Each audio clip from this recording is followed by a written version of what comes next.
Bien, buenos días. Vamos a comenzar, perdón, vamos a comenzar un curso de cómputo forense. Mm,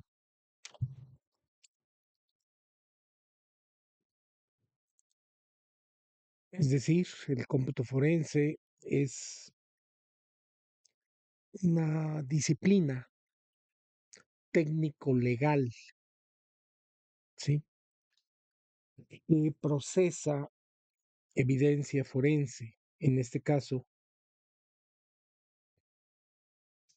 evidencia digital forense, bajo la sospecha de que se ha cometido un delito usando equipo de cómputo, como puede ser un celular, una computadora, o que hay evidencia en medios de almacenamiento, como en una USB, un disco duro externo, o que se puede detectar o probar un delito cibernético haciendo análisis del tráfico de redes, del tráfico de paquetes de Internet, ese tipo de cosas.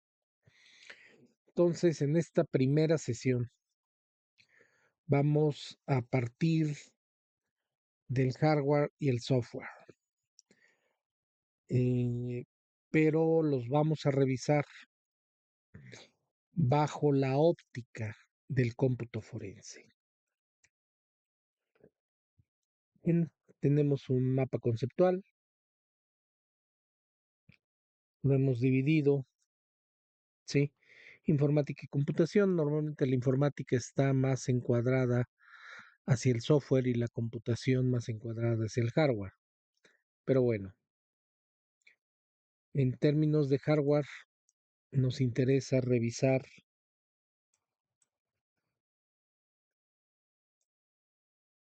los discos, los medios de almacenamiento,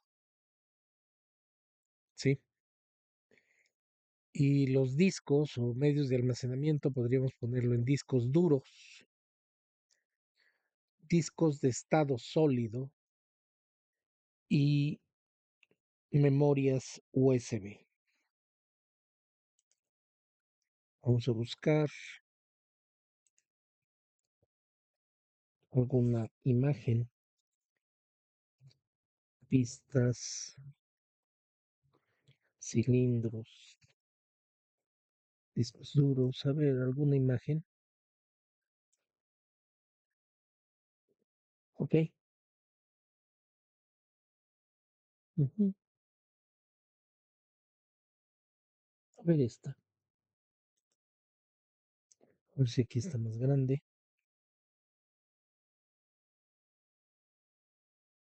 A ver esto. Un disco duro se compone de varios platos, ¿sí? A ver una foto, ¿sí? ¿Ok? Entonces, en este disco tengo dos platos, ¿ok? Y cada plato tiene dos caras, la cara superior, la cara inferior. Entonces tengo cabezales, las cabezas de lectura y escritura, ¿sí? Una para cada cara de cada plato. Y tengo un peine que va moviendo hacia afuera y hacia adentro las cabezas de lectura mientras el disco gira y gira a velocidades prodigiosas, 20.000, 30.000 revoluciones por minuto, ¿sí? La estructura de los discos duros es que hay pistas, las pistas son concéntricas, ¿sí? Las pistas son concéntricas. Aquí tengo una pista remarcada en amarillo. Y son miles, miles de pistas, desde la más interna a la más externa, ¿sí?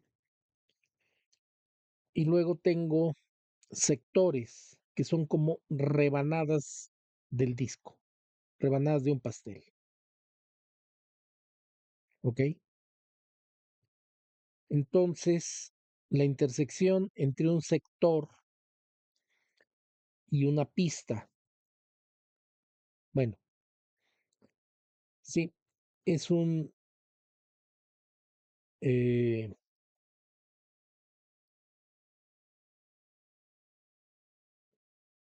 es un bloquecito de datos, ¿de acuerdo? Pero este bloquecito de datos, como es un disco y está girando, puedo verlo como un cilindro. O sea, un cilindro es una pista en los distintos platos del disco. Y cada eh, cabeza de lectura se llaman actuadores, ¿sí? Está sobre una pista en concreto mientras el disco gira. Entonces la información se guarda en los sectores del cilindro y luego en los eh, sectores contiguos hasta llenar el cilindro completo y luego hacia pistas adyacentes. Eso es como se guarda la información en un disco, ¿sí? Y los discos son muy lentos, giran muy rápido, pero son muy lentos en términos de comparación con otros medios de almacenamiento, ¿sí? Eh, por ejemplo, vamos a abrir una hoja y vamos a poner los discos duros, los discos de estado sólido, y por aquí anda el procesador, por ejemplo, un Core i5, un Core i7, un AMD, pero también a la memoria RAM. Un disco solo puede hacer un I/O, I/O, o sea, un input o un output, que es input leer un sector del disco, output grabar un sector en el disco. Como los discos son una tecnología electromecánica, tiene un motorcito de pasos, ¿sí? Es una tecnología electromecánica, no es una tecnología totalmente electrónica, es electromecánica. Entonces, los discos tienen muy poca capacidad de leer o escribir sectores del disco en comparación con los otros medios. Por ejemplo, un disco puedes tener 3 por 10 a la menos 3 segundos. Puede ser 3 o 4, 5, 6 por 10 a la menos 3 segundos. Nos estamos hablando de milisegundos, ¿sí? O sea, si me lleva 3 milisegundos leer o escribir un sector en un disco, entonces un segundo tiene 1000 milisegundos y entonces yo podría leer o escribir sobre los 300 veces por un segundo, ¿sí? Suena mucho, es bastante poco, sobre todo en comparación a los procesadores y la RAM, ¿sí? Que no trabajan en milisegundos, estos trabajan en gigahertz o miles de millones de ciclos por segundo. Pensemos un procesador lento, pero para no complicarnos, que trabaje en 1 GHz. Normalmente, pues esto es demasiado lento, ¿verdad? Pero pensemos en 1 GHz. Esto es 1 por 10⁻⁹ porque son mil millonésimas de segundo, o sea, nanosegundo. Es 1 millón de veces más rápido. El procesador y la memoria RAM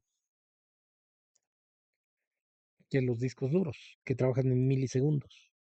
Y así han trabajado, ¿eh? Digamos, en la década de los 80, un disco duro tenía un I/O, un input-output, de 20 milisegundos.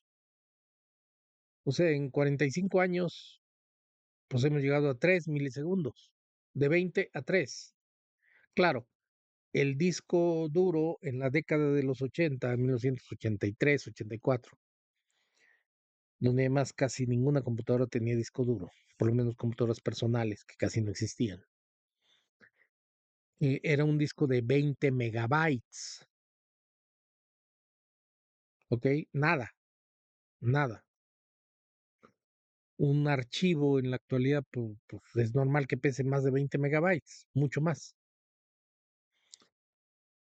Pero esa era la realidad 1984. Y la capacidad del disco ha crecido, pues, de una forma tremenda. Digamos, un disco duro en la actualidad, pues es un disco de 1 terabyte. O sea, de los millones siguieron de los megabytes, siguieron los gigabytes y luego los terabytes. Es una capacidad mucho eh, más grande de almacenar información, ¿sí? Pero el I/O, ¿sí? Ha disminuido muy poco.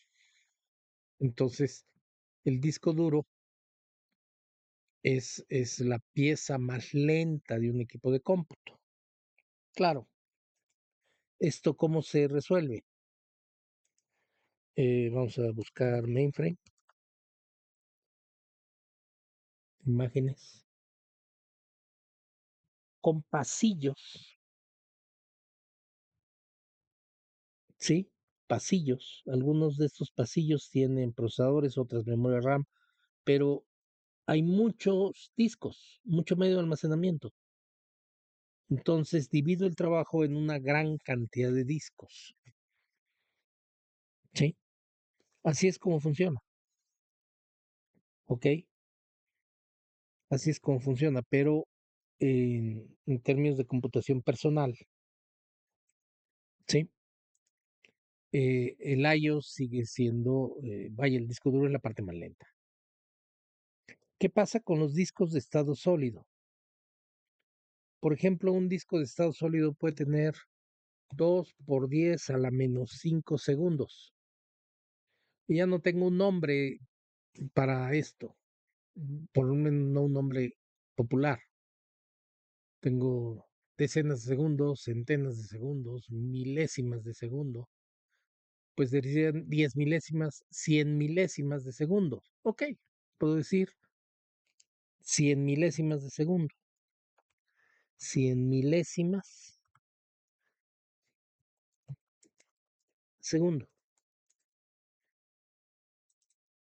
Entonces los discos de estado sólido, los discos SSD, que ya se ven completamente diferentes, ¿sí? Ya no se ven así, sino que si busco SSD y me voy a imágenes, pues se ven así. Son discos de estado sólido, ¿sí? O sea, ya es pura electrónica, ya no tiene ya no es electromecánico, ¿sí? De todas formas, no alcanza la velocidad de los procesadores y la RAM, que no los alcanza nadie, pero son 2 órdenes de magnitud más rápidos que los discos, y eso es mucho, ¿sí? Eso es mucho. Son 100 veces más rápidos, 2 órdenes de magnitud más rápidos que los discos duros. Y son 4 órdenes de magnitud más lentos que los procesadores y la RAM, ¿sí? Entonces, eh, eso es en términos de velocidad y en términos de ir conociendo estos hardware, ¿sí? Veamos qué dice. Discos duros. Es difícil eliminar un archivo. Dice, se necesitan 7 pasadas para eliminar la información de un archivo, para realizar lo que se conoce como un borrado seguro. O sea, la computación son bits, unos y ceros. Borrar un archivo, realizar un borrado seguro implica que queden puros ceros, que no haya bits ya encendidos, bits con uno.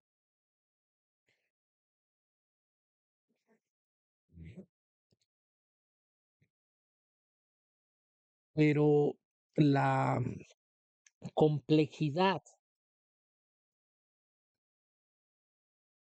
de cómo ha sido posible que en tan poquito espacio,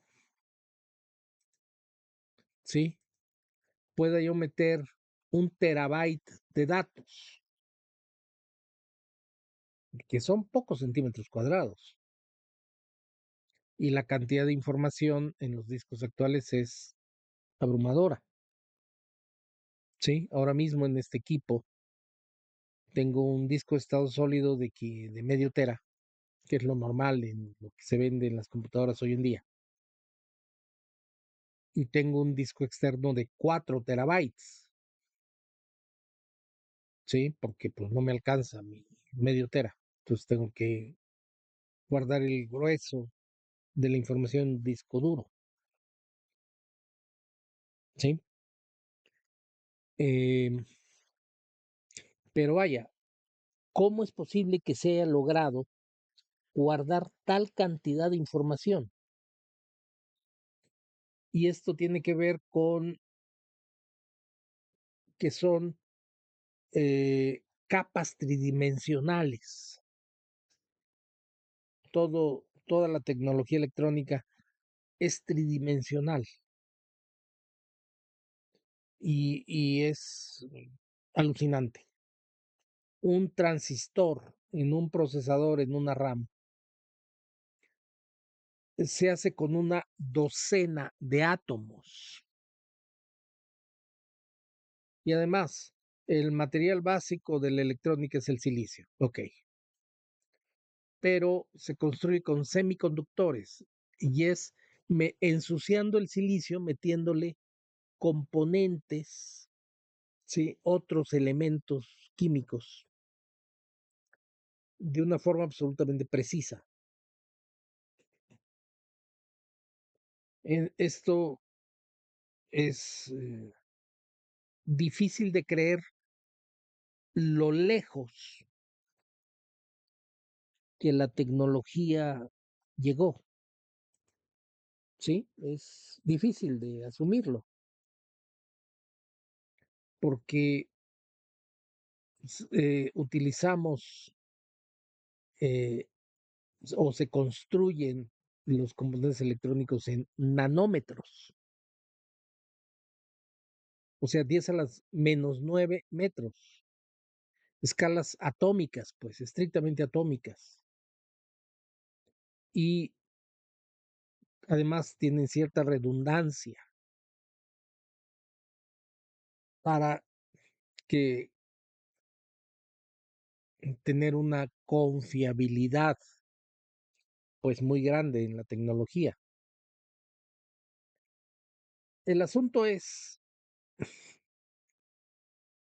que cuando una persona borra Un archivo realmente no borra nada. El sistema operativo tiene un registro de cada archivo. Y cuando se borra un archivo, simplemente en el registro del archivo se dice archivo borrado. ¿Sí? Se cambia un byte en la estructura de donde se define el archivo. Y dice, este archivo ya no lo muestres. Y está borrado. Pero el archivo ahí está. ¿Sí? Y el archivo se guarda en una serie de sectores. Y entonces hay que seguirle la pista de qué sectores, ¿sí? Está puesto el archivo. Y en cada sector se necesitaría grabar 7 veces el cero, poner puros ceros, pero 7 veces, 7 pasadas, para realizar un borrado seguro y que ya no se pueda recuperar nada de la información. ¿Sí? Entonces, este hecho tecnológico de derivado de, pues, de la complejidad en que se construye la electrónica hoy en día, ¿sí? Hace que el trabajo para los peritos de cómputo forense, pues, digamos, les hayas puesto la mesa en bandeja de plata, ¿sí?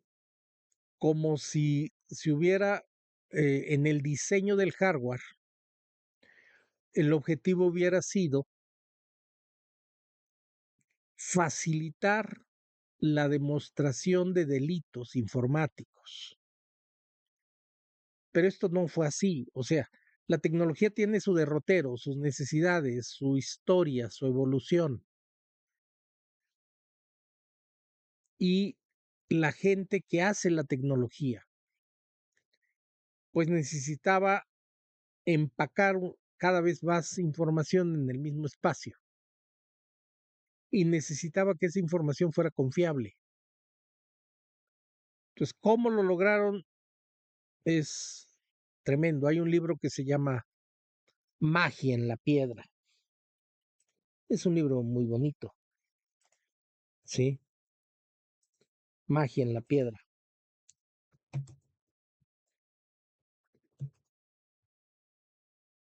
Imágenes. Aquí está, de Daniel Gillis. Y parte del supuesto de que si se describe la tecnología electrónica, el silicio y los semiconductores y el proceso de manufactura, ¿sí? De los componentes electrónicos, pues parece que nos quieren ver la cara, pues, o sea, no suena creíble, pero es cierto.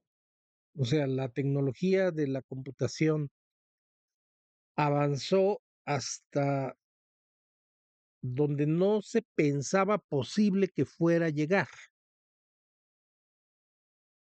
¿sí? Ahora ya llegó a sus límites, ¿sí? En muchos sentidos, la computación ya llegó a los límites físicos de su tecnología, pero esa es otra historia, ¿sí? Pero llegó extraordinariamente lejos y eso es un hecho. Entonces, eh, la gente que hizo la tecnología, por casualidad, hizo que fuera muy difícil eliminar la información de los discos duros, pero no buscaban eso. Ellos buscaban una tecnología robusta, una tecnología que fuera sumamente confiable y aparte lograron que se incrementaran las capacidades de una materia pues alucinante. ¿Sí?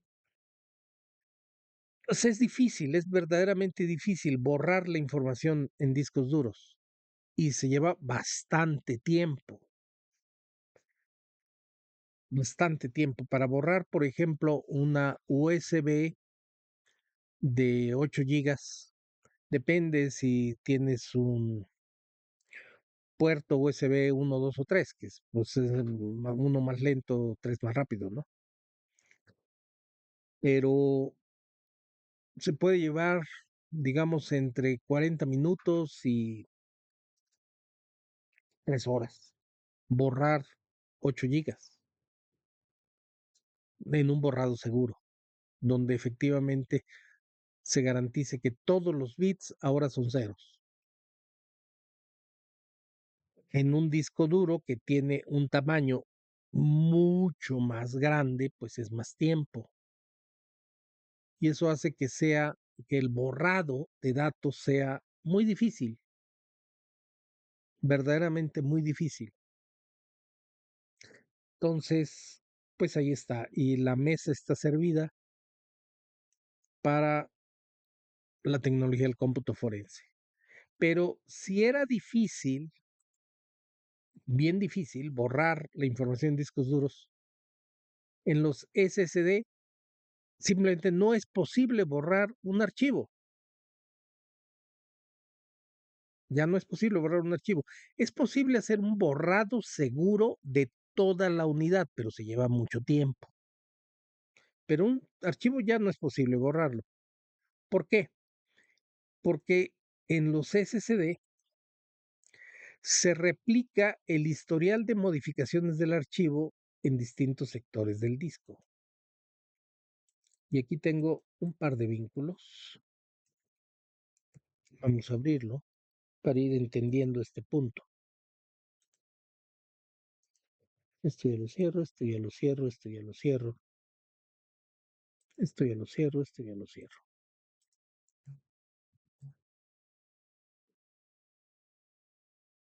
Y es una pregunta en un foro técnico. Dice,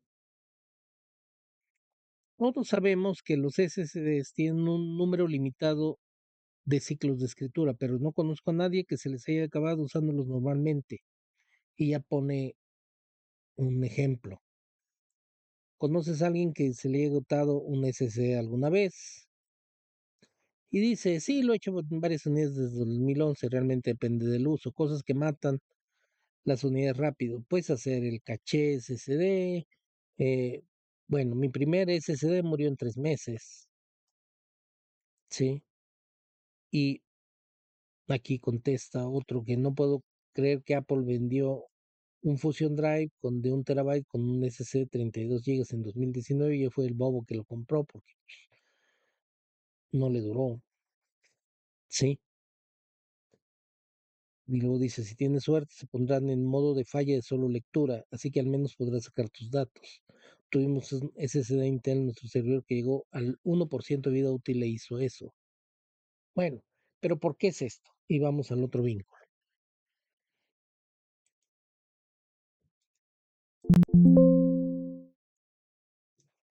Control C, cierro esto, me vengo para acá y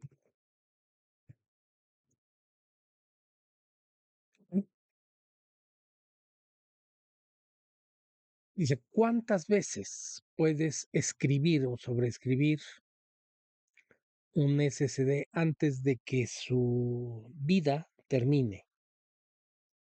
¿Sí? Dice, el número de ciclos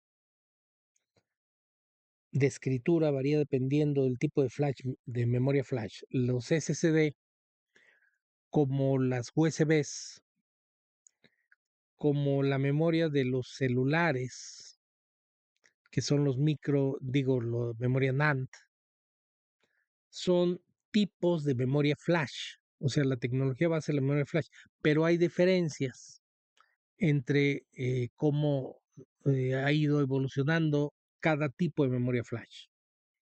Dice, los SSDs más modernos van entre 3000 a 100.000 ciclos de escritura. O sea, un mismo sector lo puedes escribir entre 3000 y 100.000 veces. ¿Sí?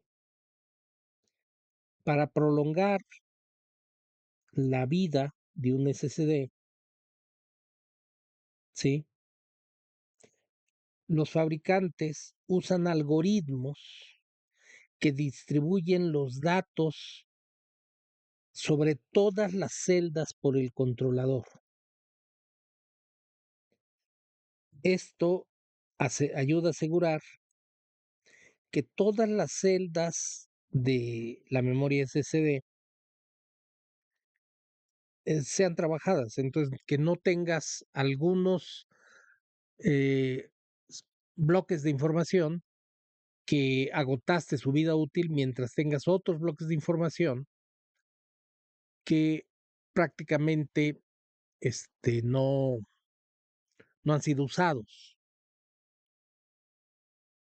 ¿Qué fue lo que hicieron?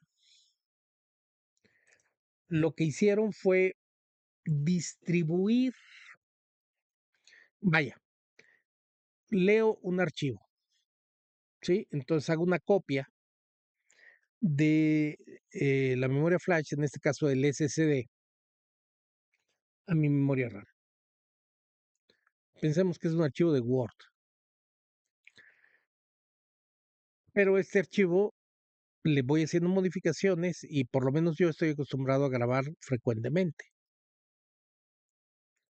Por aquello no te entumas. Entonces, cada vez que se graba en otro lugar,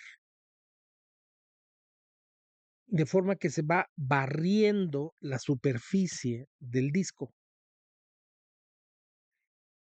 para utilizar toda la superficie del disco. Entonces, utilizo todos mis bloques de memoria, ¿sí? Y los voy usando todos.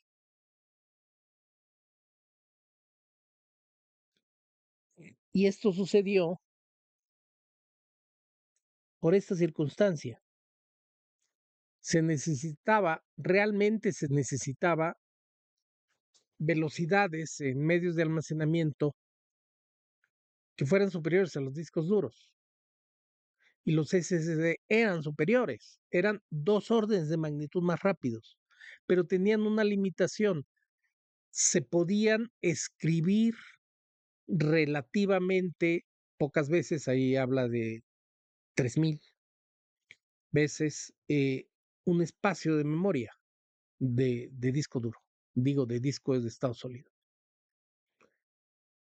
Y entonces, para evitar que algunos fragmentos del disco se agotara su vida útil, mientras que otros casi no habían sido usados, los iban usando, vamos a decir, democráticamente, iban regando la información por todo el medio de almacenamiento, por esa limitación física. El algoritmo fue no complicado, sino complicadísimo, ¿sí? Pero esto da una ventaja enorme bajo la óptica del cómputo forense, porque resulta que no está guardado la última versión del archivo, sino que está guardada cada versión. Cada vez que se le metieron 3 renglones más y se grabó, eso está grabado. Entonces, imaginemos un escenario penal, ¿sí? Un crimen donde un esposo va a asesinar a su esposa, fingiendo un suicidio por parte de la esposa, con una nota de suicidio en computadora, ¿ok?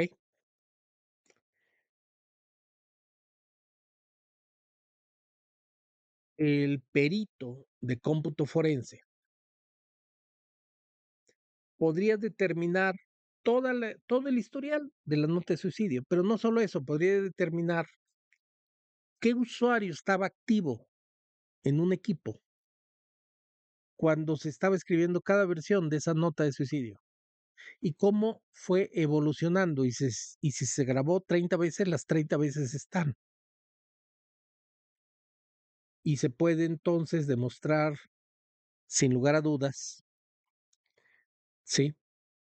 Que tienes una prueba eh, con una evidencia digital de un delito, ¿sí? Ahora, los peritos de cómputo forense, como todos los peritos, no juzgan, ellos analizan evidencia, procesan evidencia. Ya tienes luego ministerios públicos o fiscales, ¿sí? Que van eh, siguiendo una investigación por donde la evidencia y sus interrogatorios y todo lo que ellos hacen, ¿sí? Les va aclarando qué fue lo que sucedió. Entonces, tienes investigadores y los investigadores son policías que van o que dicen, pues este cuate no fue o este cuate parece que sí fue o ya tengo la certeza de la culpabilidad de un imputado. Y entonces, pues ya se integra la carpeta de investigación.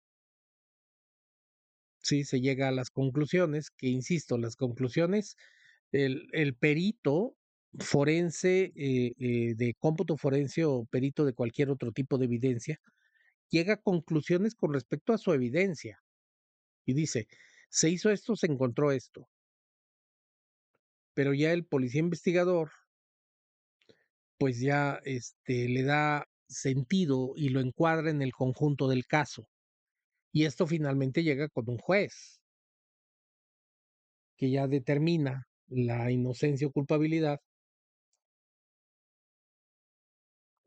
libera de cargos o emite una sentencia, ¿sí? Porque para eso es juez, ¿ok? Pero los peritos se quedan en el análisis de la evidencia. Los peritos no juzgan, no les toca. Lo que les toca es procesar evidencia, ¿ok? Entonces, en este esquema de que en los discos de estado sólido se replique el historial de modificaciones del archivo en distintos sectores del disco. Se sigue usando la palabra sector, aunque ya no tengo platos, ni pistas, ni sectores, ni cabezas de lectura, ni, ok, ya es por electrónica, pero pues la información se sigue guardando en sectores, ok, simplemente por herencia, supongo, por tradición. Entonces, como cada vez que se graba en un lugar diferente, no hay manera de borrar un archivo. Hay manera de borrar todo el medio, pero no un archivo. ¿Ok? Y esto es bastante lento. Y la inmensa mayoría de las personas no tienen idea de todo esto. No les toca, son usuarios.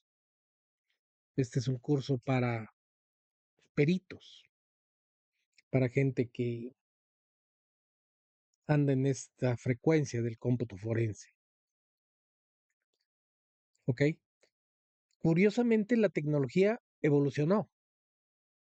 La tecnología se puso a trabajar, aunque tenía esta limitación física tan grave, ¿sí? Porque urgía, porque era 2 órdenes de magnitud más rápida y eso era urgente, usar esa tecnología.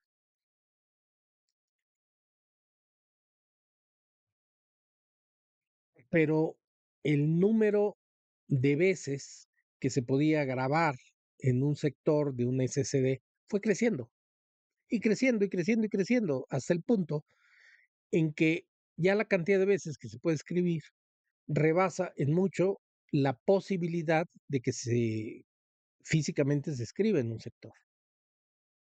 Entonces ya es irrelevante, ya es como los discos duros, sí que no tienen ese problema. Pero el algoritmo se tiene que seguir usando así de complejo y con las limitaciones de que fue diseñado para ir repartiendo la información a lo largo del disco para ir usando los sectores del disco, del SSD, y que no se fuera alcanzando el límite de escritura. Entonces, este algoritmo bien complicado, pero que lo hicieron jalar, se sigue usando. ¿Por qué razón? Porque simplemente no es posible decir, hasta el 31 de diciembre de 2026 se va a trabajar este algoritmo. Y a partir del 1 de enero de 2027 se va a trabajar este otro algoritmo que ya es menos complicado y que este más eficiente. Ya no es posible. ¿Por qué? Porque la cantidad de dispositivos es inaudita, es enorme, porque el hardware tendría que ser reemplazado. O sea, esto no puede hacerse porque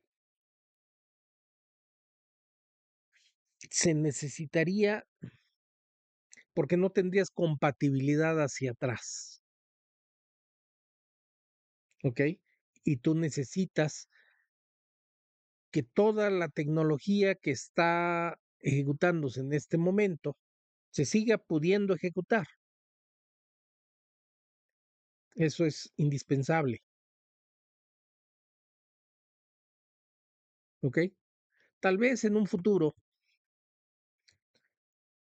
haya nuevas unidades que ya no repliquen el historial de modificaciones, sino que guarden la información donde estaba. Pero será hardware nuevo que trabaja con un algoritmo distinto. Pero por lo pronto eso no ha sucedido. ¿Ok? Y otra vez, parece que todo se diseñó pensando en que se pudiera demostrar la inocencia o culpabilidad en delitos digitales, en ciberdelitos. Pero esto no fue así, ¿ok? Fue la necesidad tecnológica la que llevó a la implantación de algoritmos que se respondieran con esa necesidad tecnológica y que de rebote, pues sí, ponen el trabajo forense en bandeja de plata, ¿ok? Bueno, después de analizar los medios de almacenamiento, discos duros, SSD, USB, ¿sí? Eh, Vamos con los tipos de celulares, hardware finalmente, ¿no? Y tenemos la mayoría de celulares en el mundo son Android, de Google,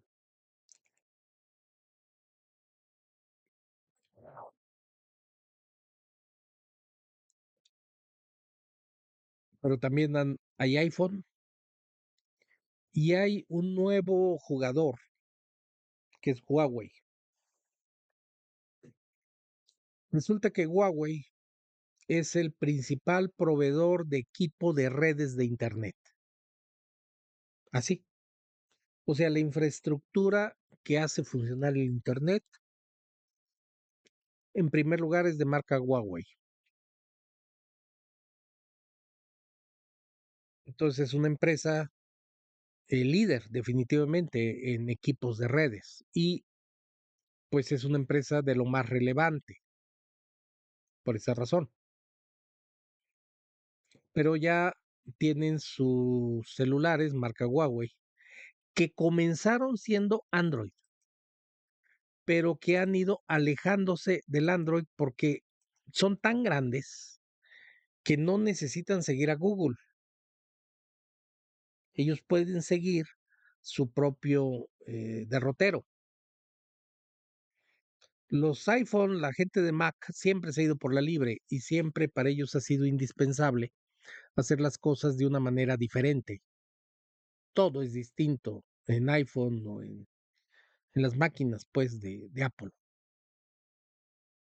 ¿sí? Se tienen que diferenciar ellos. Pero Huawei, ya los últimos modelos de Huawei, ya no pueden ser analizados con el software de Android, que es el ADB, Android Debug Bridge, o sea, el puente de depuración de Android, el ADB. Y el ADB es parte del Android Studio, que es vamos a decir, el compilador para hacer apps Android. Es gratuito y eso es sumamente importante. Y con ADB yo puedo hacer extracción de un celular Android. Y la extracción se realiza a dos partes del celular. Una es su memoria. Tengo que obtener una copia bit a bit, una copia forense, una imagen forense de la memoria del celular. Pero luego tengo una tarjetita que le compré que se llama micro SD, que es igual una memoria flash, como las SSD, las USBs. Las propias memorias de los celulares es memoria NAND. Y también todas esas son memorias flash, pero tienen sus diferencias. ¿Sí? Entonces, para poder hacer una copia forense de un Android, tanto de la memoria como de la micro SD. Sí, sí lo ubica la micro SD, si no, vamos googleándola. Sí, micro SD. Es lo que le compramos, que puede ser más chico, más grande. Sí, estas cositas, ¿verdad? O pues, o de lata. Sí, estas, dice tarjetas de memoria, pero realmente son una memoria externa o que no está integrada en el equipo y que se la compramos pues de 32, 64, de 128, 156, lo que sea, ¿ok? Y se la ponemos junto con el chip del celular, ¿no? Del número, ¿ok? Entonces tengo que respaldar por un lado la micro SD y por otro lado la memoria RAM del celular, ¿ok? Tengo que hacer una copia bit a bit de ambos, ¿sí? Y a estas cosas les llamo imágenes forenses. Y con la imagen es con lo que se trabaja. O sea, pensemos, hay una escena del crimen. Y pues, ¿quién llega a la escena del crimen? Pues los criminalistas, ¿no? Sí. Ah, la evidencia. La evidencia normal, pues bueno, la pistola, el cuchillo, las fibras, ¿verdad? La sangre, las huellas digitales, ¿sí? Pero también el celular, la computadora, las USBs, los discos duros extraíbles que haya por ahí, siempre y cuando el delito pues tenga que ver, o sea, esa evidencia, ese tipo de evidencia digital sea relevante para el delito, porque no siempre, pues, simplemente en un accidente de tránsito, sí, pues tú tienes los dos carros que se pegaron y pues tú ya haces un peritaje para decir en un hecho de tránsito, pues quién tuvo la culpa. Sí, pero digamos ahí no importa el celular que traían las personas. O sea, esto fue otra cosa. Ahí la evidencia no es, la evidencia digital no es significativa, a no ser que digas que iban por esta persona en concreto y que no fue un accidente. Ya es otra cosa, ya sospechas de otro delito. Pero bueno, llegan los criminalistas a la escena del crimen y pues ellos ya saben su, su proceso de obtener la evidencia de una escena del crimen y ellos ya tienen criterios para decir si la evidencia digital es necesaria o no, depende del delito. Ok, pero digamos, se hacen de una computadora porque sí estiman que en este delito puede haber evidencia ahí. Ok, la aseguran, llenan un formato, comienza la cadena de custodia. Sí, y la computadora pues tiene un disco, que puede ser un disco duro o un disco de estado sólido. ¿Ok? Este disco es extraído de la computadora desarmándolo, pues, ¿sí? Y se realiza una copia forense, ¿sí? De ese medio de almacenamiento. Esto es para garantizar que la evidencia se preserva. Entonces, no se modifica ni un bit la evidencia tal cual se aseguró, sino que se construye una copia forense, una imagen forense.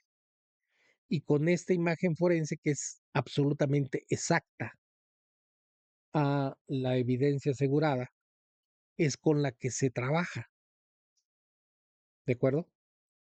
Es con la que se trabaja, pero el perito de cómputo forense no interactúa con el disco duro, la USB, el disco externo que fueron asegurados, sino con imágenes forenses obtenidas a partir de ellos. ¿Ok? Ese es el proceso. Entonces, un peritaje implica que tienes ya la imagen forense de un celular, pues de su memoria y de su micro SD. ¿Ok? Para obtener esa imagen, tuviste que hacer una extracción de tanto, pues de la información. Y esa extracción en Android la puedes hacer con ADB. Y luego tienes software comercial, nomás que es sumamente caro. ¿Sí? Está el UFED, que es el líder, es un producto israelita y que funciona extraordinariamente bien y te soporta cualquier celular viejo, nuevo, de cualquier compañía. Y visualmente encuentras el modelo del celular y hace la extracción tanto de la memoria RAM como de la tarjeta micro SD. Realmente necesitas ese software solo para hacer la extracción, porque para hacer el análisis de la evidencia forense hay mucho software y el UFED, pensemos, vale entre 7 y 9 mil dólares al año, una licencia. El Oxygen cuesta un poquito menos, pero igual son software caros, caros, caros, caros, pero abarcan la totalidad de celulares. Hay algo equivalente al ADB en iPhone, ¿sí? No creo que se llama Robot, pero tiene que hacerse desde una Mac conectada con los cablecitos de Apple, pues puedes tú hacer el equivalente del ADB, que no es gratuito, pero es parte del entorno de desarrollo de las apps de iPhone. Tampoco es brutalmente caro, $200, una cosa por el estilo, pero es la suite de desarrollo de iPhone. Y dentro de eso, igual tienes material donde puedes hacer extracciones forenses. Huawei, pues es el nuevo en el barrio, ¿de acuerdo? Y pues en la actualidad el software para forencia de móviles, UFED, Oxygen u otros, también hay otras marcas, pues trabaja bien con cualquier marca, ¿ok? Pero es una realidad que las partes presupuestales pesan, sobre todo por el costo de las licencias, que es verdaderamente muy, pero muy, muy, muy caro, ¿ok? Entonces eso en cuanto a celulares. Vamos con las memorias, ¿sí? Y está la micro SD que la acabamos de ver. Y fíjense que es muy común un error, hablar de cuánta RAM tiene un celular, porque partimos de que una celular es como una computadora en chiquito, por lo menos en centímetros cúbicos, pues es una porción nada más. Es, a ver, memoria RAM de un celular. ¿Ok? 6 a 8 gigas, 12 gigas, ¿sí? Es un error muy común. La verdad es que los celulares no tienen memoria RAM, ¿sí? La memoria RAM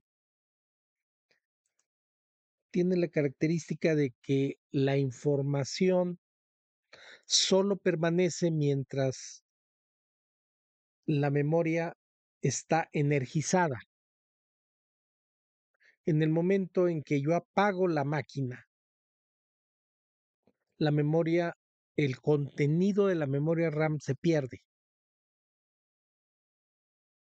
¿sí? Eso no pasa con el celular. Si tú apagas el celular y es necesario apagarlo de vez en cuando porque empieza a hacer locuras, por lo menos los Android, empieza a tener un cierto comportamiento errático, ¿sí? Y entonces,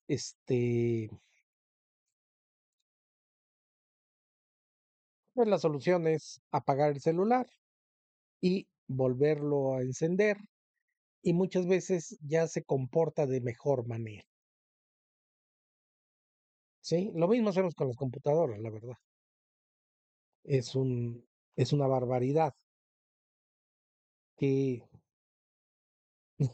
en la profesión informática nos burlamos de esto con la primera ley de la computación, ¿sí? Si algo falla, apágalo y vuélvelo a encender. Es absurdo, es ridículo, es tonto, es pobre ingeniería, pero es una realidad. Me doy a entender, es algo que se ha hecho permanentemente. Apágalo y vuélvelo a encender. Y muchas veces los problemas se solucionan, lo que es una vergüenza. ¿Sí? Pero en fin, la realidad es como es, no como se quiere que sea, es como es. Y entonces, cuando nosotros apagamos un celular, es muy distinto de cuando nosotros apagamos la computadora, porque cuando encendemos el celular está con la misma información que lo habíamos apagado, ¿sí? Está con la misma información, cosa muy distinta a una computadora que sí empiezo desde cero, ¿de acuerdo? Pero como me quedé trabajando antes de apagarlo, puedo seguir trabajando, porque no tiene memoria RAM, tiene una memoria NAND, que es un tipo de memoria flash. donde es una memoria grabable y persistente, es decir, que los bytes se conservan a pesar de que no esté energizada. ¿Ok? Entonces hay una gran diferencia entre la memoria de un celular que no es RAM, es NAND, y la memoria RAM, que efectivamente tiene que estar energizada para trabajar. Pero vamos a este punto. Cuando yo apago un equipo, es común asumir que la información se borra en el instante en que apago el equipo. Esto no es cierto, porque hay una latencia. Entonces yo apago un equipo y la información permanece por una cantidad de segundos. Entonces,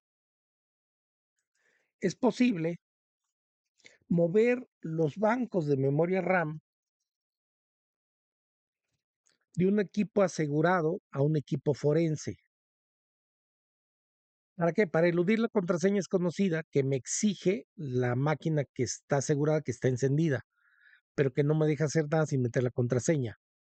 Y la persona que acaba de ser detenida, pues claro que no quiere dar su contraseña, porque se inculpa, ¿de acuerdo?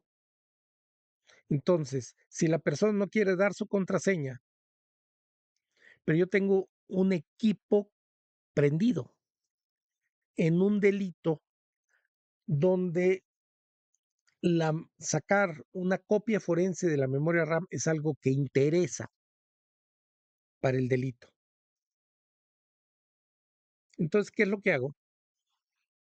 Llevo un equipo ya preparado para esto, ¿sí? Vamos a buscar motherboard.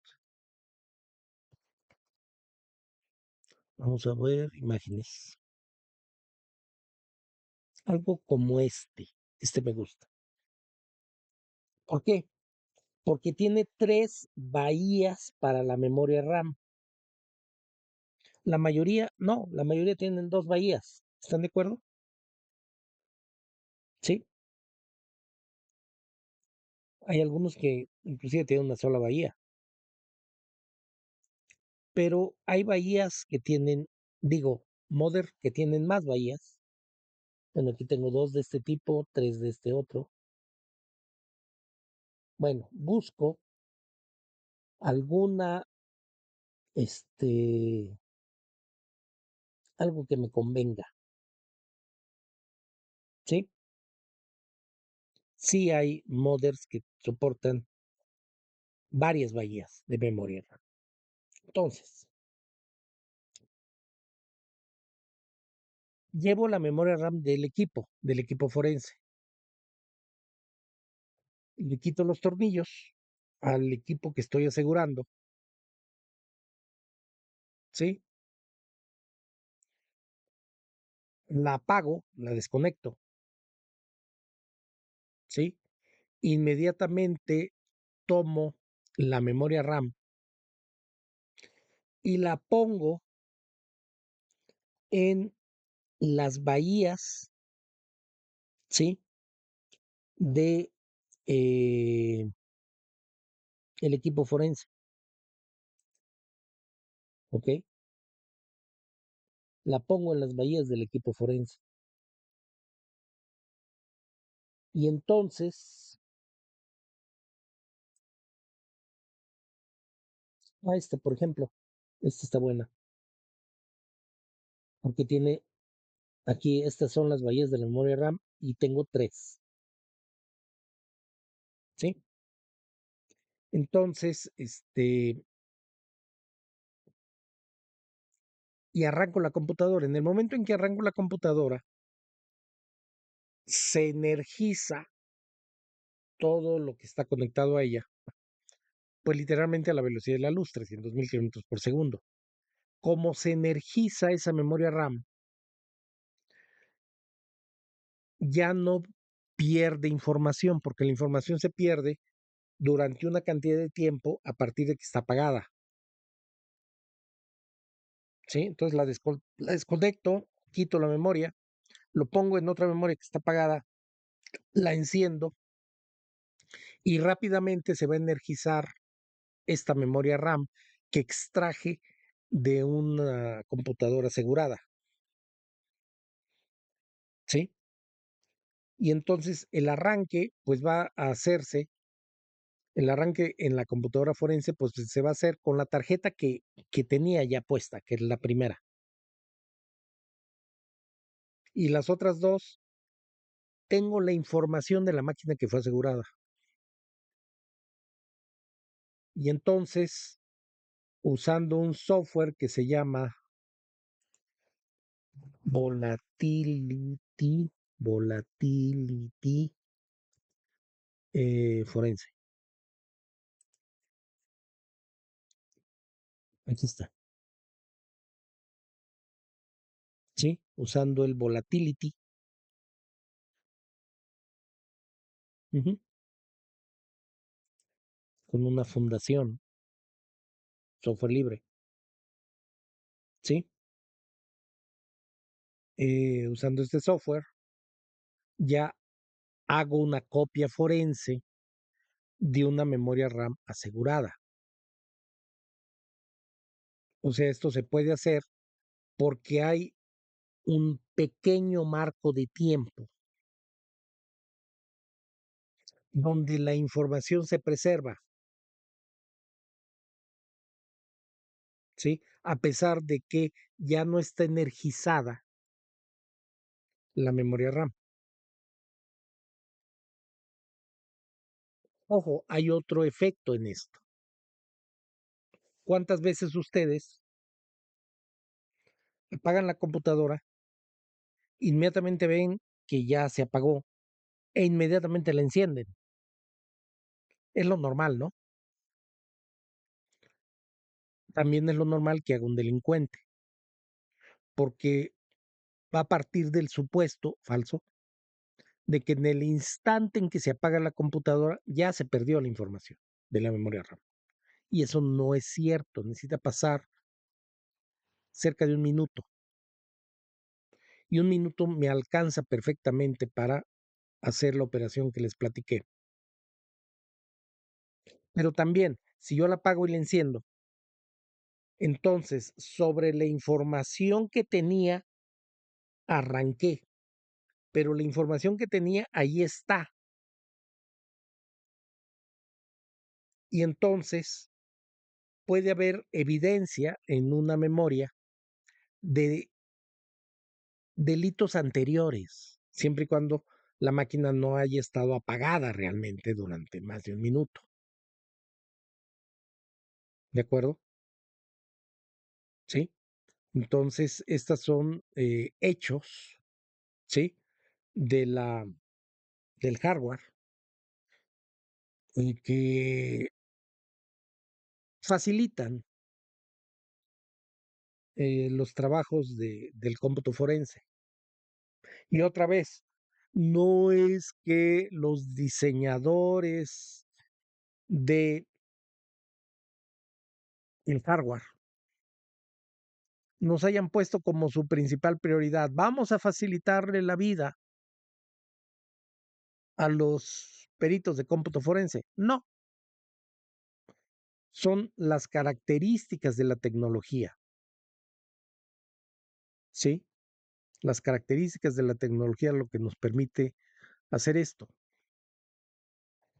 ¿ok? Entonces, hay esto también se llama de otra manera. A ver, me voy al disco duro,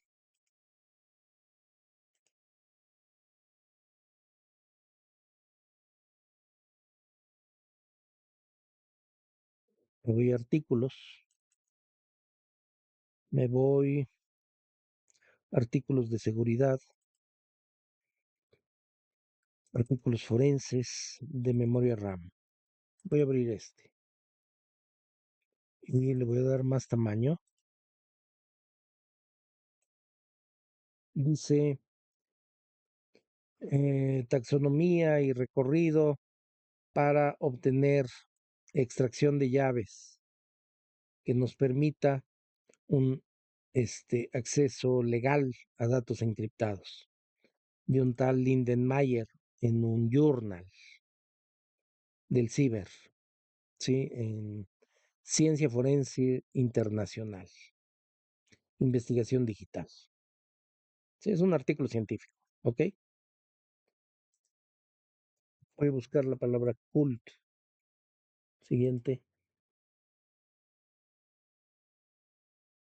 Vamos a ver. Aquí está. Cult boot arranque helado. ¿Sí? Dice, una técnica bien conocida, basada en hardware, para adquirir el contenido de una memoria volátil se conoce como Cool Boot Attack. Y primero fue descrito por Haldeman en 2029. Cool Boot explota el hecho de que el contenido no se pierde instantáneamente de las celdas de memoria cuando se corta el poder eléctrico. ¿Sí? Entonces, si la RAM es removida del dispositivo y puesta en otra máquina, donde el contenido puede ser leído por un corto periodo de tiempo, que es justamente lo que les expliqué. La pérdida de información puede hacerse más baja si las celdas de la memoria se mantienen a baja temperatura, por ejemplo, usando spray helado. Vamos a ver qué es eso del spray helado.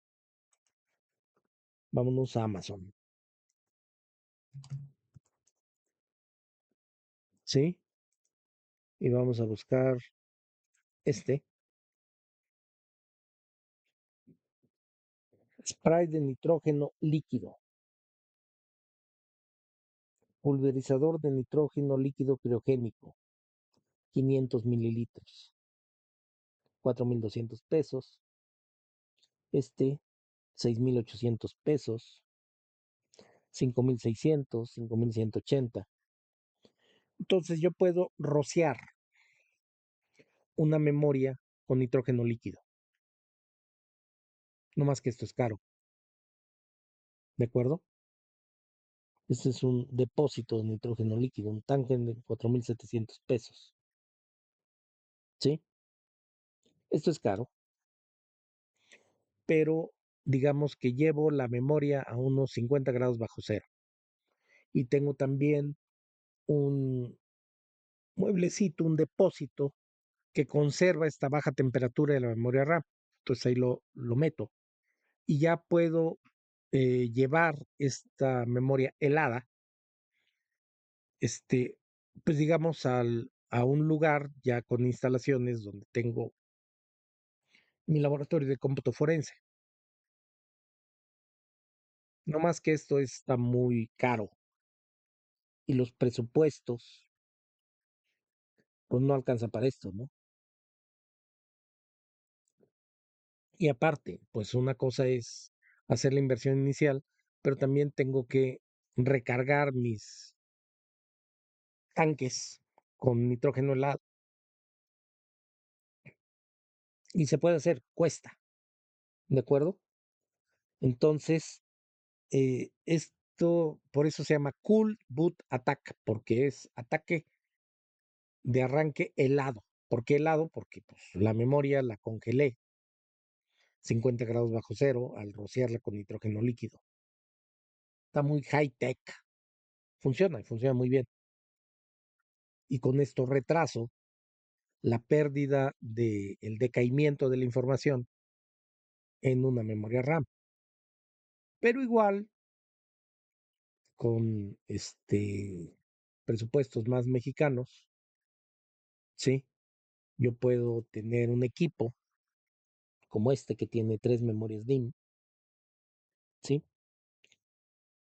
Listo para llegar a una máquina caliente, que así le decimos cuando una máquina está encendida, y hacer una extracción de memoria forense. ¿Ok? Hay otras formas de hacerlo. Hay estaciones de trabajo forenses que pueden eh, tomar el control de otra máquina. En fin, pero también son caras. ¿Sí? En fin, este, pues bueno, eso es con respecto a la memoria RAM. La memoria ROM no es de interés forense porque solo contiene funcionalidad básica de la computadora, no se puede escribir, entonces pues es funciones de cómputo, ¿no? La micro SD pues es la tarjetita que le compramos al celular, que puede ser una memoria externa más grande o más pequeña, sigue siendo memoria flash, y la NAND que no es una memoria RAM, ¿sí? Y bueno, para cerrar con hardware, en el cómputo forense lo conveniente es hacer uso de cinta magnética, ¿sí? Estamos aquí en Amazon. Vamos a buscar LTO7,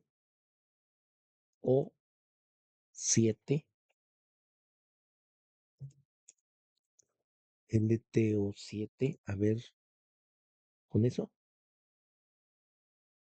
Sí, estos son cartuchos, ¿sí? De cinta magnética. 1500, 2000 pesos, ¿sí? 10 cartuchos, 22,000 pesos. Bueno,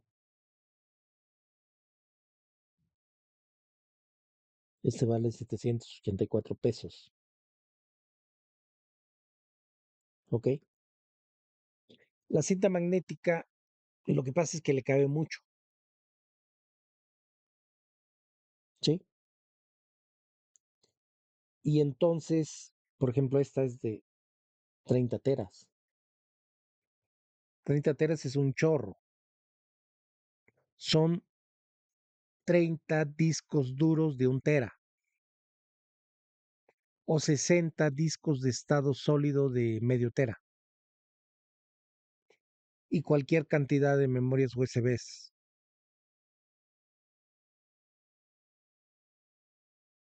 Entonces, es lo práctico en laboratorios de cómputo forense, la cinta magnética. Entonces, se ocupa una unidad de lectura. Vamos a buscar cinta magnética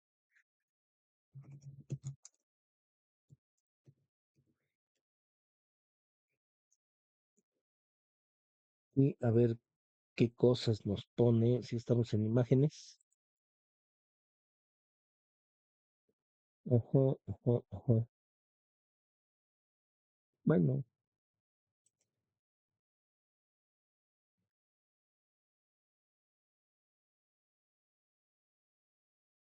a ver.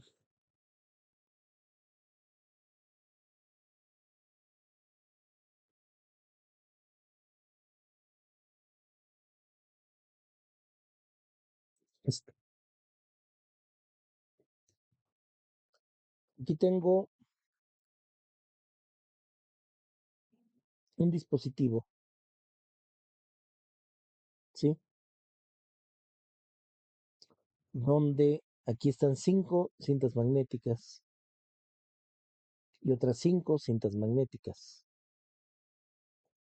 Algo así. Aquí está todavía mejor. ¿Sí? 3, 6, 9, 12 cintas magnéticas. Digo.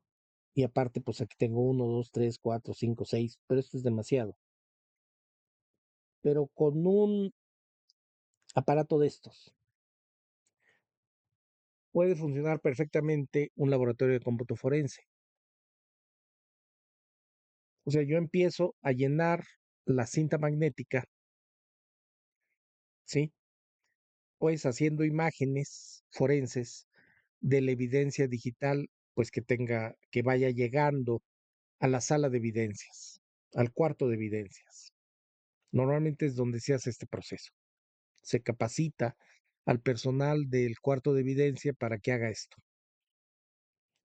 porque se lleva su tiempo y porque pues en el cuarto de evidencia siempre hay personas,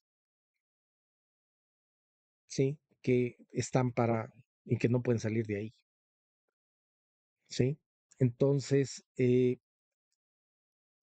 yo comienzo, digamos, mi cinta magnética, digamos, 14 de marzo de 2026, ¿sí? Y empiezo a generar las imágenes forenses de todo, de las USBs, de las micro SDs, de los discos duros, de los discos de estado sólido que se necesite procesar como evidencias forenses. Y los voy guardando en una cinta magnética. Y entonces en una cinta magnética voy a trabajar, digamos, del 14 de enero hasta pues según la cantidad de evidencia que llegue, ¿no?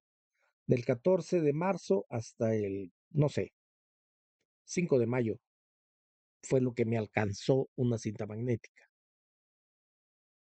o menos o más, según el volumen, según el tamaño de la ciudad, etcétera, según la cantidad de crímenes, etcétera.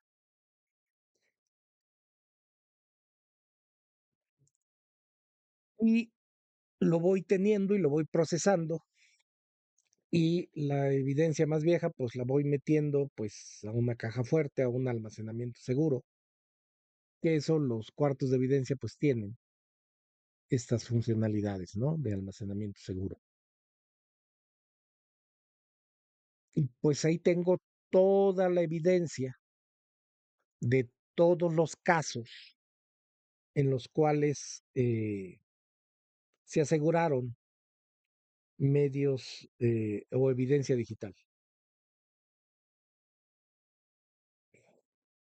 Y los peritos simplemente les doy acceso a una máquina donde lo que hago es copiar la imagen forense a su equipo, ¿de acuerdo? Para que ellos puedan hacer su procesamiento, su análisis de la evidencia y su dictamen, reporte, peritaje, según el nivel de formalidad, ¿sí? Entonces, en uno de estos equipos es lo conveniente, porque de lo contrario me voy a ahogar en una cantidad de discos verdaderamente terrible, donde además voy a tener que ser borrado seguro para reutilizar un disco y eso es algo que se lleva mucho tiempo. Entonces, lo práctico es utilizar cinta magnética en los laboratorios de cómputo forense.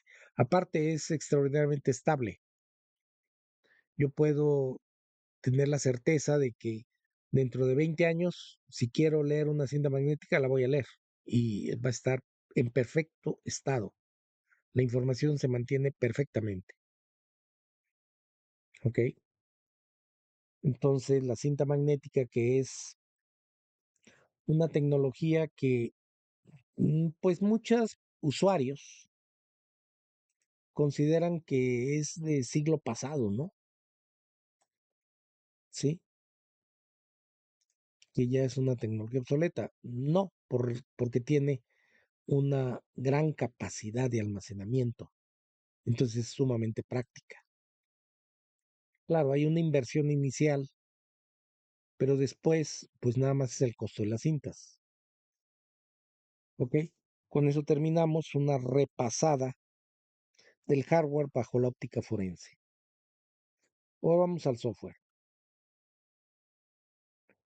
Y el software lo primero que tenemos que hacer es separarlo entre propietario y libre. ¿Sí? El software propietario, pues el software que hace Microsoft, que hace Apple, cualquier empresa, para ganar dinero. Software que tiene un costo. ¿Sí? Hay mucho software forense que además es un software muy caro, ¿ok? Y tenemos el software libre, que es gratuito, pero además, ¿quién hace el software libre? Universidades, gobiernos, empresas también, empresas de software libre, que tienen ciertos esquemas de negocios. Por ejemplo, contratan sus servicios a gobiernos, ¿sí? Los europeos son impulsores tremendos del software libre y lo hacen también por razones económicas, ¿no? Porque les conviene empujar el software libre para que ellos como gobierno no paguen tanto de licencias, ¿sí? Las licencias de software libre fijan libertades, o sea, software libre, free, es tanto gratuito como libre en inglés.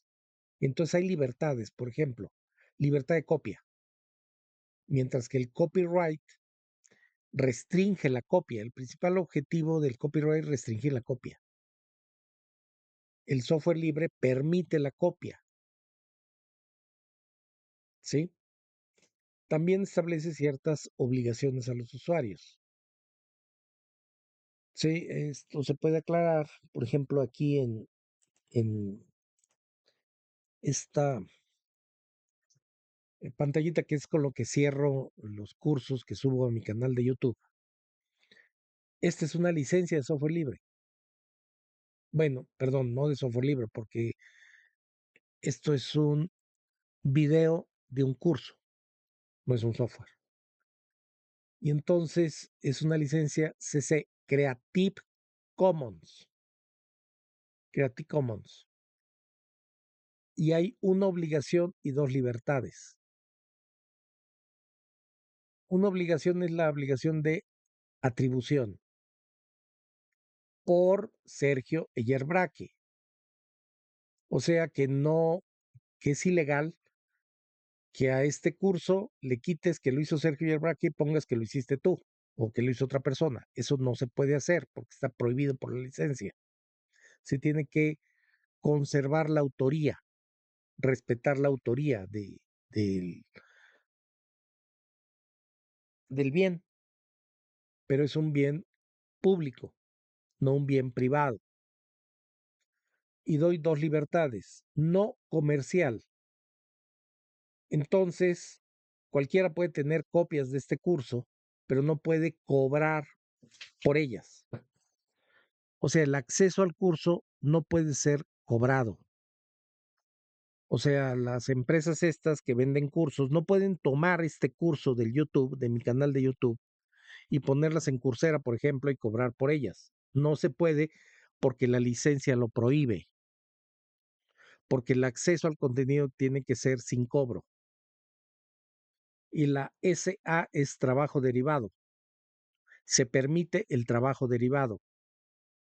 O sea que si alguien quiere ampliar, eh, no sé, ya sé, al análisis de la tecnología RAID, que es un montón de discos trabajando juntos y que yo no la toqué.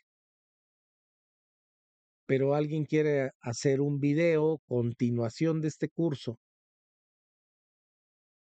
hablando y explicando las particularidades de la tecnología RAID para el cómputo forense, es algo que puede hacer porque es trabajo derivado, o sea, puede partir de lo que está aquí y hacerlo allá y seguirlo, es trabajo derivado, no es ilegal, está permitido, es una libertad otorgada. Entonces, eso es el mundo libre en términos de propiedad intelectual, ¿sí? El software libre tiene licencias, que pueden ser licencias GPL, que garantizan libertades y establecen también ciertas obligaciones, por ejemplo, de la autoría o de la necesidad de seguir usando la misma licencia en trabajos derivados, ¿sí? o la Creative Commons. Son básicamente esos dos los modelos de licencias libres. No más que el GPL es para software y Creative Commons es para todo, ¿sí?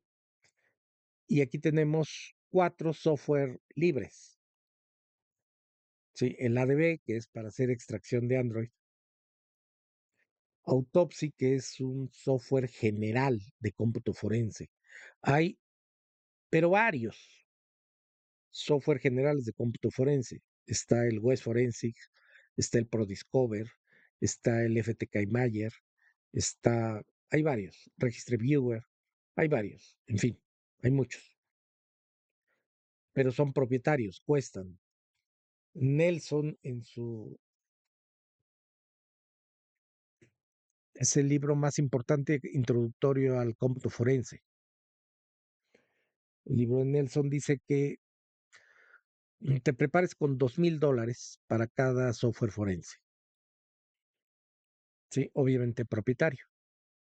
Entonces los libres son verdaderamente importantes porque sí tenemos limitaciones presupuestales muy serias. Entonces Autopsia es un software general de cómputo forense.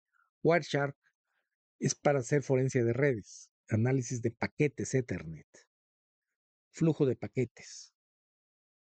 Volatility es para hacer extracción de memoria RAM y trabaja tanto en Windows como Linux y como en Macintosh.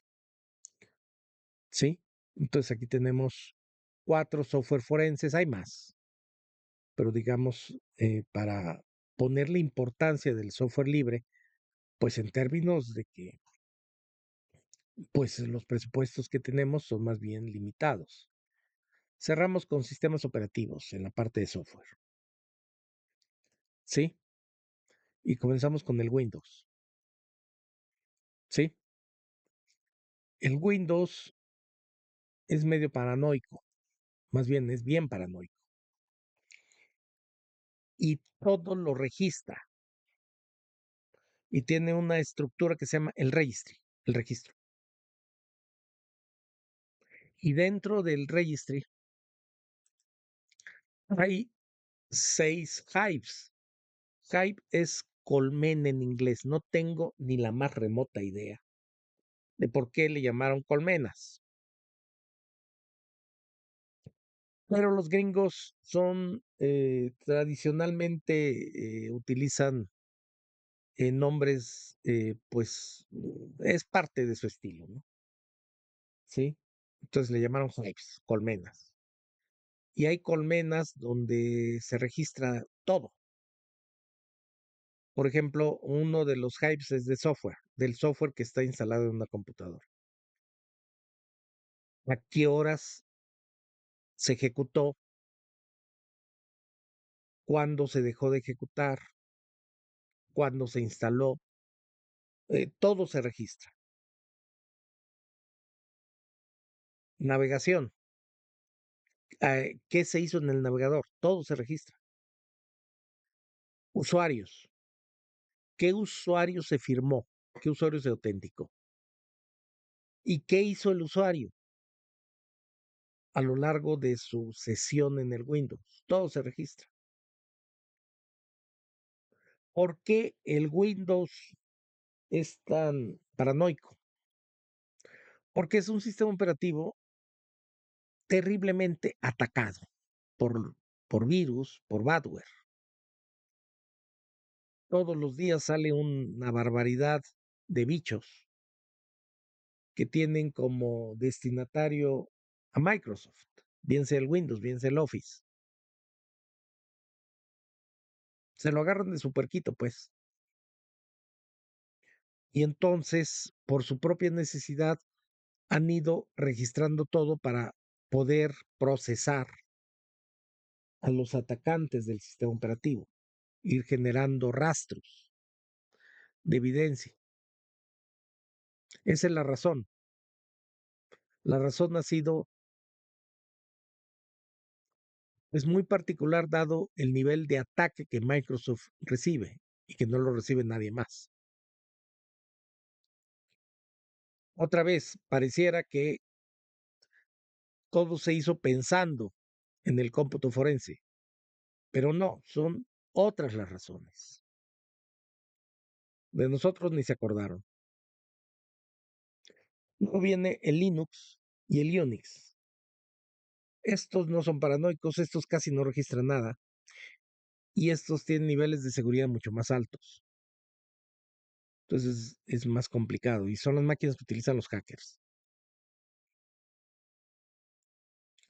En particular, hay distribuciones de cómputo forense. O sea, normalmente los peritos de cómputo forense trabajan en una de esas distribuciones, Ceruge, Cain, Parrot, Sif o Deft. Ya tienen todo el software forense instalado, libre además, ¿sí? Y que está hecho como para ir registrando la evidencia y que simultáneamente los hallazgos se vayan poniendo y se vaya elaborando ya el dictamen, ¿sí? Para eso está hecho. Y aparte, cualquier medio que se conecta a una de estas máquinas con estas distribuciones se protege contra escritura, es decir, que no se puede guardar ni un bit, ¿ok?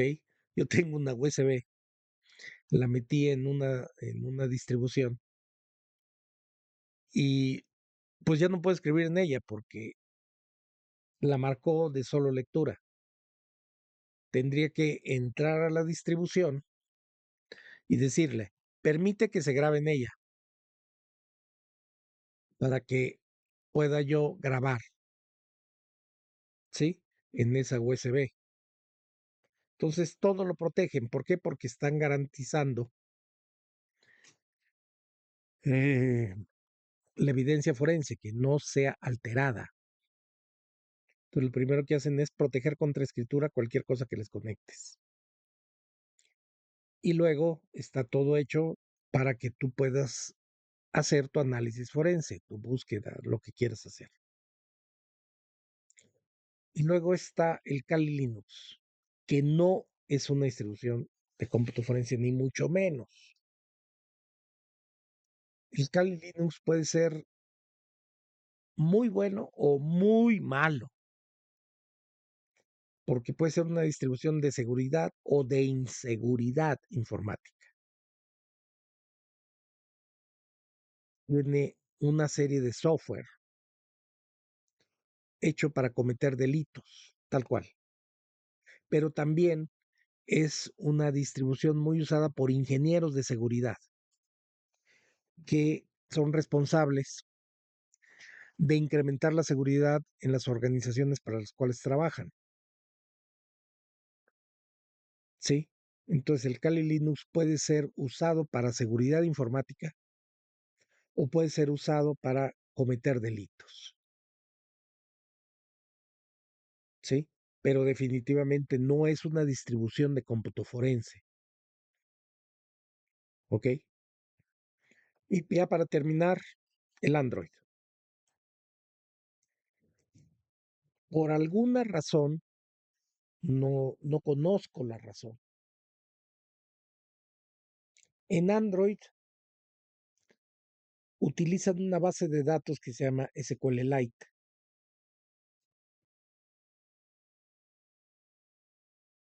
Pues la mayoría de las apps guardan la información en esta base de datos usando tablas relacionales.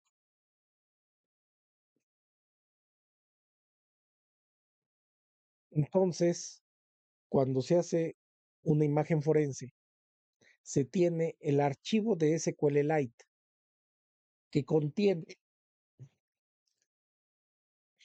un montón de bases de datos. Y cierta base de datos es de esta app y otra base de datos es de otra app. ¿Ok? Y entonces una buena parte de la información del celular está guardada en tablas de bases de datos de SQLite. No tengo idea, no he encontrado por qué lo hicieron de esta manera. Pero el SQLite es una, pues es casi el primer punto para hacer un análisis forense de Android.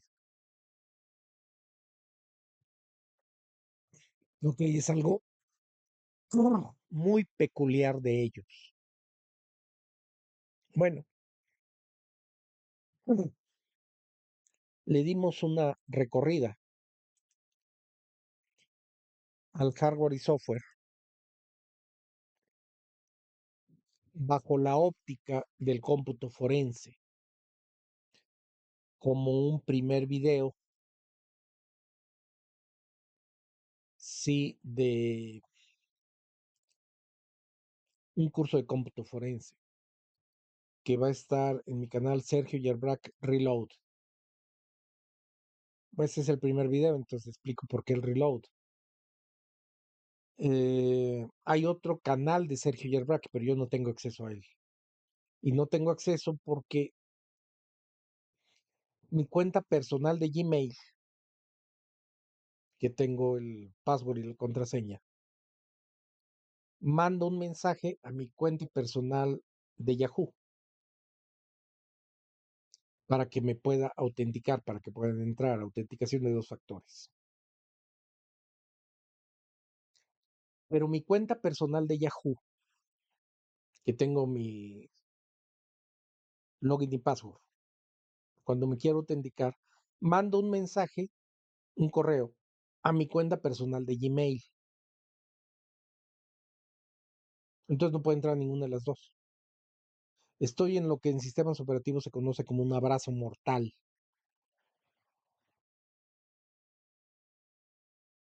Y el método alterno es el número de teléfono. Como les explico, que soy mexicano, vivo en Guadalajara, tenemos mucha criminalidad y me robaron el celular. Así me aplicaron lo que dicen el dos de espadas, ¿no? O sea, con 2 dedos se llevaron el celular y ni cuenta me di. Y entonces ese número pues me lo robaron y no tengo forma de recuperarlo. Y entonces el soporte técnico de Yahoo y el soporte técnico de Gmail me han mandado por un tubo. Como son cuentas gratuitas, pues realmente ya, abre nuevas cuentas y ya, así es, así es.